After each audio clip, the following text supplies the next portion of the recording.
This is John Armwood, and it looks like we're having a little bit of a rain shower starting. I'm kind of surprised. I wasn't expecting this, but it looks like it's raining. Today is Sunday, the day after the official news. Today is Sunday, the 8th of November, the day after President-elect Joseph Biden and Vice President-elect Kamala Harris were named as being the winners. Yes, it has happened. Donald Trump was defeated with Michael Pence. Resistance was not futile. They have been defeated. Trump, like the big baby that he's always been, of course, has not acknowledged the fact yet. He's trying to say it's not over. He's a child. He's always been a child. He's a 74-year-old child. He doesn't want to admit the truth, but he knows. Republicans are starting to slowly distance themselves away, all but people with no credibility, like Lindsey Graham, who is a confirmed liar of the worst type, and Ted Cruz, who looks like a thug. Those two are standing by him. But other Republicans are distancing themselves. Even Chris Christie, former governor of New Jersey, who's been very close to Trump, has said to him, if you have any evidence that there was some funny business or some bad activity, let's show it. But of course, he has none because there is no such evidence. So as a result, Donald Trump will continue to whine and file frivolous lawsuits with the courts until he decides it's time to give up. And that'll happen soon.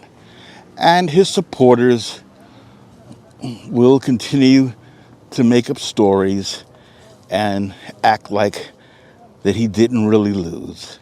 As Nate Silver wrote back in 2016, right after the 2016 election, that the Trump supporters are people who, even though they may have money, they're not well educated. And I would add to it, of course, that they're bigots. They're racists.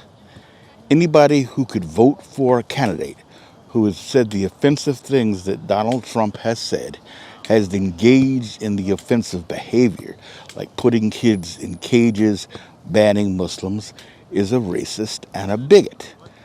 And anybody who votes for somebody like that tolerates that kind of behavior and is, by association, a racist or a bigot.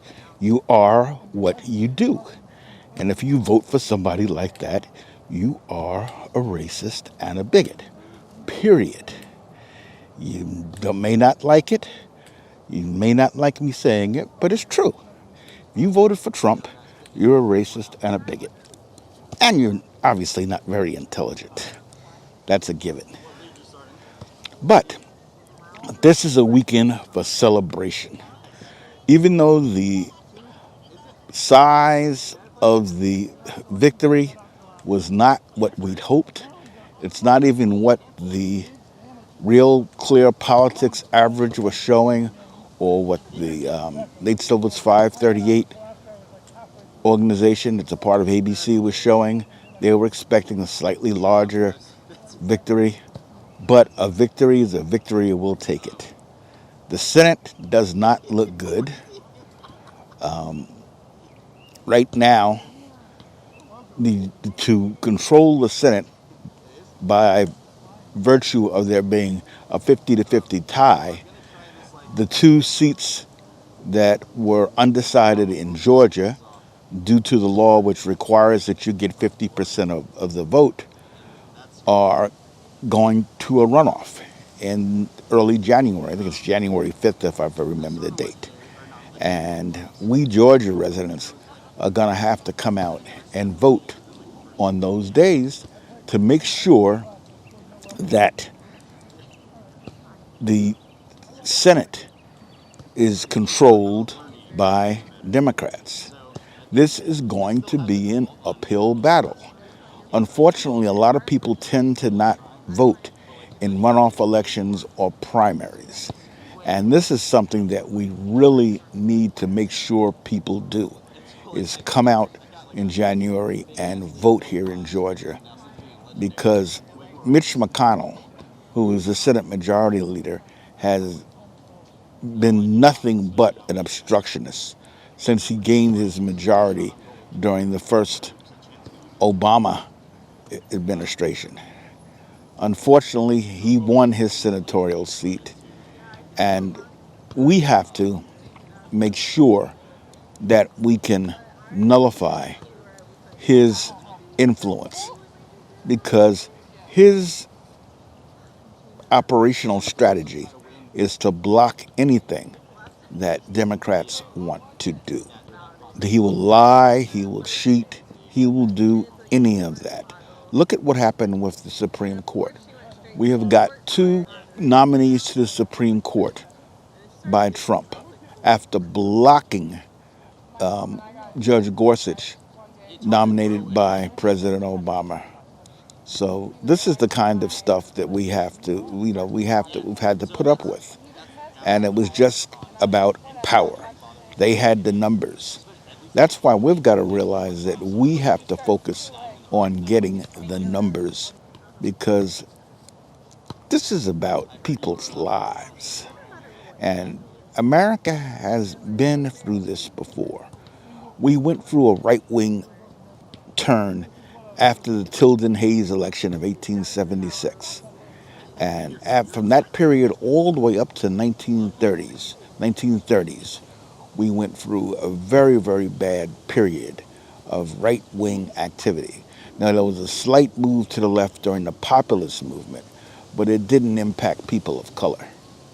Because even during that period, you had segregation, Jim Crow laws, and you had the Chinese Immigration Act, which forbid Chinese and other East Asians from coming to the United States. So those type of behaviors are as American as apple pie. So getting out and voting on January 5th is going to have consequences as to how this country is going to be governed over the next 6 or even 12 years. And with the Supreme Court, if another Supreme Court vacancy occurs, it's going to be a lot longer than that. So I'm not going to stay on long today, but what I'm considering here is getting people motivated that this is not over yet. Just because Trump was defeated, we've got to fight to get the Senate. We have got to fight to get the Senate. So those of us in Georgia, we have to get out and vote. If you're around the country, pour money into the campaigns of both Senate candidates. I personally have met many times and talked to John Ossoff, his family. They're wonderful people. We have the Reverend down at Abyssinia Baptist Church, Martin Luther King's old church, who's running. And we have to, these are good people. We have good candidates. Purdue, who's in the Senate right now, is a despicable man. He's a liar. He's an inside trader.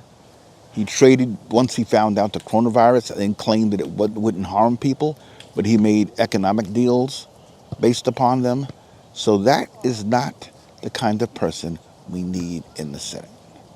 So anyway, hit the like button if you like this video and subscribe to the channel, and I'll see you in the next video.